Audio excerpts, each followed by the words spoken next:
speak about it in the previous hour, the South African Cricketers Association has said that the crises that are engulfing cricket South Africa threaten the very existence of the game in the country. I spoke to SACA CEO Andrew Breetzke yesterday about what they would like to be done because the Federation have appointed Kugandrie Govender as the acting CEO. Over the last 4 weeks, the Players Association have also been called into question about the 2015 match-fixing saga, and they say that they never forced players to use their lawyers and were not involved, in fact, in the investigation. I chatted to him about this issue and others yesterday.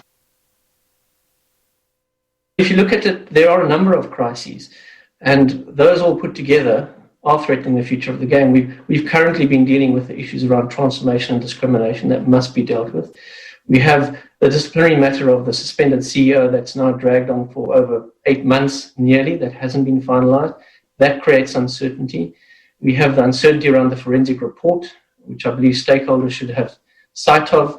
We also have uncertainty about when we're getting back to playing cricket. We have to start playing international cricket in the summer for our broadcast revenues.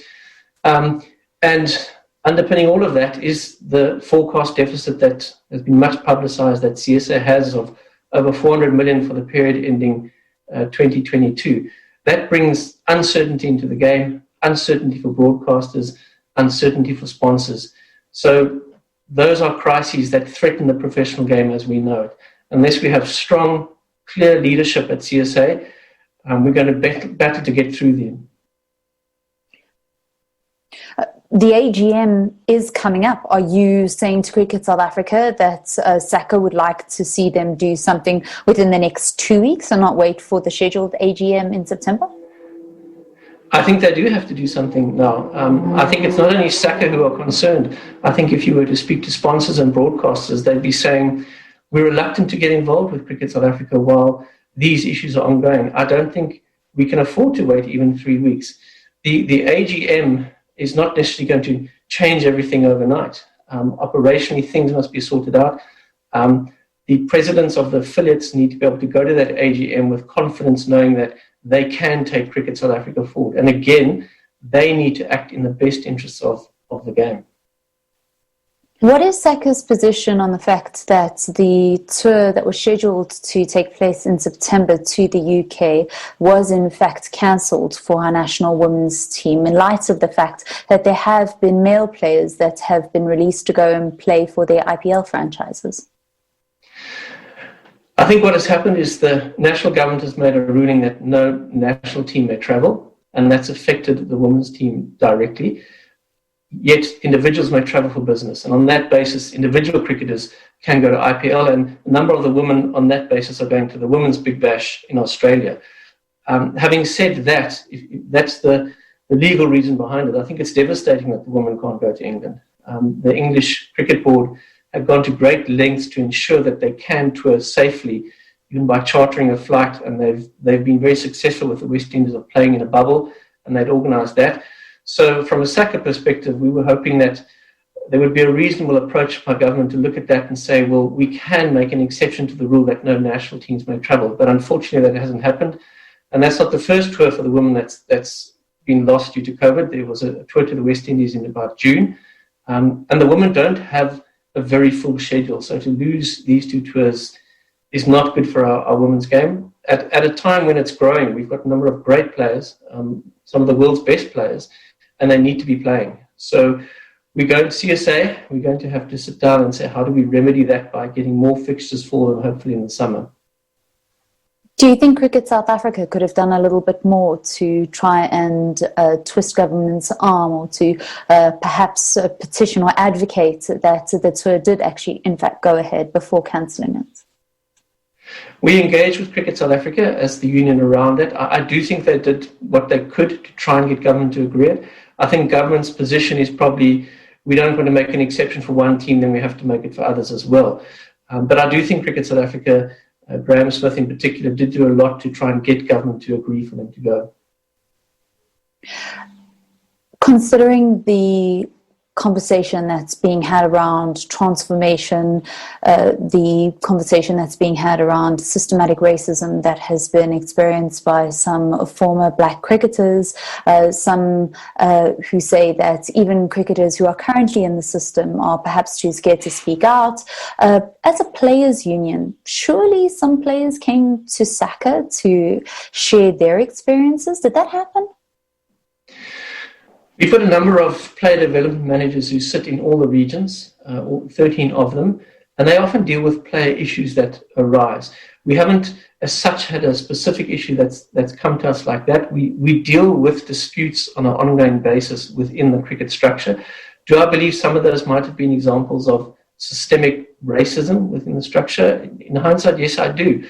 I think we've got to create that environment, and it's a responsibility for SACA as well, so that players feel comfortable to be able to come forward.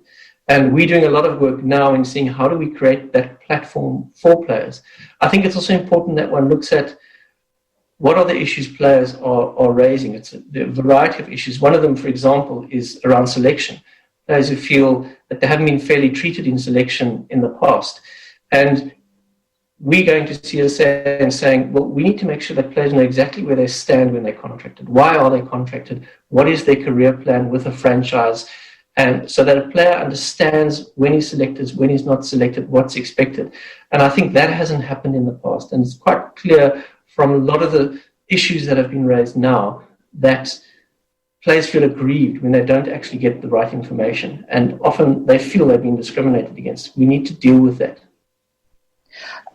Surely SACA should have gotten these complaints or should have actually heard about these things before they came to light the way that they have now.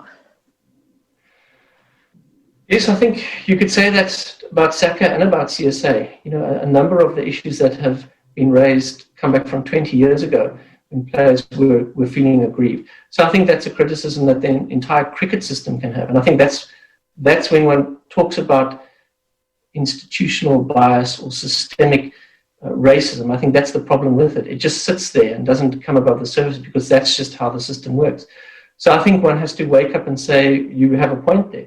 And we have to make sure that our systems can deal with that and can identify those issues. And players feel comfortable being able to come forward and raise those issues without feeling they're going to be prejudiced in any way.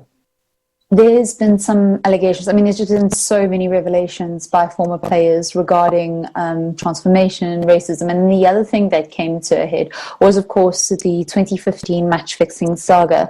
And what was revealed there was that the first known report of being approached about potential fix was in September of that year. Kugandrie was only suspended in November. That left a lot of players vulnerable and open to actually being approached. Could SACA have maybe done more to protect the players? I think you can go back and starting point, and I'm very happy to speak quite at length about that investigation from a SACA's perspective. Every year we do comprehensive education for all players on anti-corruption, around being approached, around what the code actually says. What transpired in September 2015 was a player, Ron van Jaarsveld, approached SACA one morning by telephone, said, I've been approached. That's a major issue in cricket, probably one of the most major issues that can occur in world cricket. We immediately handed him over to Louis Cole, CSA's anti-corruption officer, and CSA then took over the investigation. SACA were not involved in the investigation at all. CSA ran with the investigation. And that investigation took about 18 months. There were a number of parties involved, the BCCI, the ICC. So when Gulen was ultimately engaged with by CSA, confronted by CSA's anti-corruption, I don't actually know. What I can say is what we did immediately after that initial declaration was we went on a roadshow around the country to every single team saying, guys, this is currently happening. We know players have been approached because a player has told us, you need to be wary of the following. So we then went and highlighted within that October month already the great dangers that we knew were out there because we didn't know how far this stretched, how many players were involved. So I think we reacted very well. I'm actually very proud of how we dealt with that issue at the time, because of the support we gave all players in that investigation. I know at the time Tony Irish was heading up the players' union. Elvira Peterson says that he followed the same procedure that Vaughan did, and he phoned Tony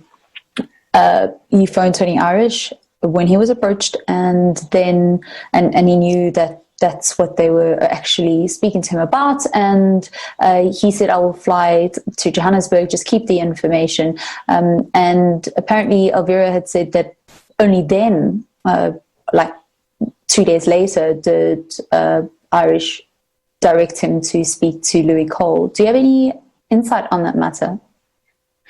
I think you need to speak to CSA on the actual investigation that happened. Okay. I do know Tony Irish flew to meet with Elvira, and I know that on that very same day, Louis Cole was involved in that matter. I think it's important to understand the different roles. Reporting to SACA does not mean you've reported and fulfilled your obligation in terms of the code. So we say to every player, you've only complied with the code when you've reported to the anti-corruption officer, which is CSA.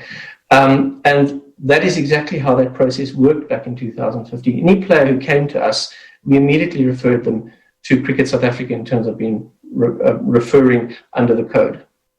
Andrew, although SACA weren't involved in the match-fixing saga and the investigation in 2015, what would you hope to be done currently, considering what is being said? Well, I think that the true facts need to be put out there. So given the various interviews that have taken place and CSA's subsequent press release, I would want to advise CSAs to say, well, why don't they publish the information? Speak to the players, say, let's put the information in the public domain so that it's out there so that this confusion can be cleared up. Is there any kind of pressure that SACA could apply to CSA to ensure that that happens? I mean, having spoken to Elvira, that's actually what his request is. Please, can you just put all this information out there so that we stop guessing and we stop putting our own dots together? Again, CSA own the investigation, and we have said that to CSA, but it's a decision they've got to make, and I think they need to make it in consultation with players concerned. But it is clear some players have said, well, let's put the information out there.